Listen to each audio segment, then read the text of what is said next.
Petugas temukan bahan-bahan kimia seperti formalin dan yang tawas yang digunakan terindikasi sebagai mengandung bahan bahan pengawet berbahaya. saat polisi Simon memeriksa Katz was rumah allergic produksi to saat peanut. Start with that tragic death of a college student. Elizabeth Matthews was Halo teman-teman, Foxicor berangkat dari sebuah permasalahan maraknya kasus keracunan akibat bahan toksik seperti formalin dan boraks. Adapun penjual yang nakal menggunakan bahan non-halal seperti alkohol dan babi hingga terkandungnya zat alergen yang tidak diinformasikan.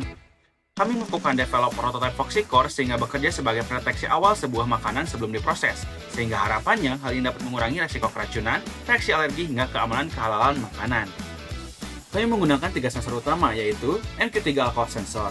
MQ3 adalah sensor gas berbasis timah dioksida yang resistansinya berubah ketika bereaksi dengan gas tertentu. Sensor ini peka terhadap uap alkohol, etanol, dan metanol. Lalu, MQ35 sensor.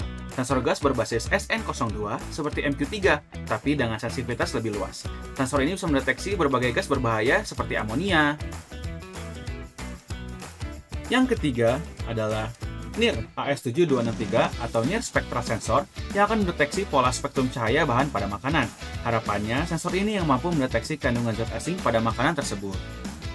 Langkah awal di mana kita menyatukan seluruh desain hardware, software, dan mekanik agar teknologi Foxicor dapat bekerja secara satu kesatuan. Kami lakukan uji coba pada masing-masing komponen terlebih dahulu agar memahaminya dengan lebih baik. Kita juga melakukan uji coba dan troubleshooting untuk memastikan bahwa Foxicor dapat berjalan sesuai dengan indikator keberhasilan yang sudah ditetapkan. Dan inilah prototipe Foxicor. Kita menggunakan baterai 20.000 mAh, layar TAT touchscreen 3,5 inch, sensor yang sudah diintegrasikan lengkap dengan microcontroller tambahannya. Dengan dimensi prototipe, panjang 9,5 cm, lebar 6,5 cm, dan tinggi 18 cm, cocok untuk portable. Cara kerjanya, siapkan objek deteksi, simpan sampel objek deteksi pada ThinkPad, nyalakan Foxicor, arahkan Foxicor pada sampel yang sudah disiapkan. Foxicor akan membaca pembacaan sensor, hasil dimunculkan pada LCD. Pada tahap uji coba, kita mengumpulkan beberapa sampel untuk menguji bahan non-halal, seperti alkohol dan daging babi, zat alergen seperti susu soya dan laktos, dan zat toksik seperti formalin. Uji pertama, menguji kandungan alkohol. Kami menggunakan mirin dengan kandungan alkohol 14% yang dicampurkan pada daging ayam. Hasilnya, Foxicor dapat mendeteksi kandungan alkohol pada tingkat tinggi, display berwarna merah, maka dari itu alkohol pada bumbu makanan dapat kita deteksi.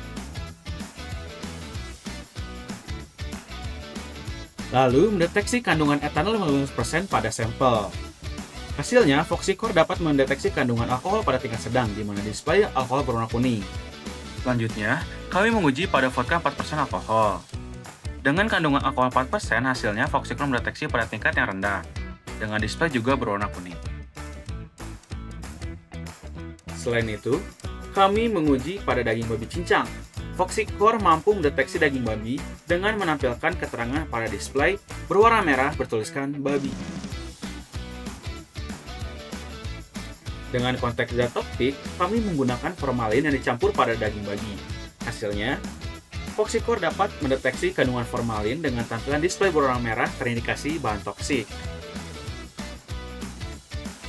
Untuk konteks zat alergen pada soya, kami menggunakan susu soya dalam uji cobanya. Hasilnya, Foxicor dapat mendeteksi kandungan soya pada susu tersebut.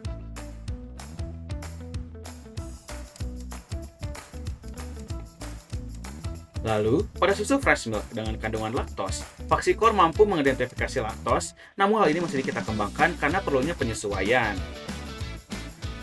Kesimpulan pada pengujiannya, kami berhasil memenuhi 75% indikator capaian berhasil dengan perlunya pengembangan lebih lanjut untuk deteksi laktosa dan boraks. Di samping itu, kami sudah menyelesaikan luaran tambahan lainnya seperti laporan kemajuan, laporan akhir, artikel, dan media sosial. Tenang dan aman, jaga makananmu, tingkatkan kualitas hidup. Kami mengucapkan banyak terima kasih kepada Kementerian Pendidikan Tinggi, Sains dan Teknologi, Universitas Pendidikan Indonesia, serta setiap pihak yang telah membantu kami. Sekian dari kami, terima kasih.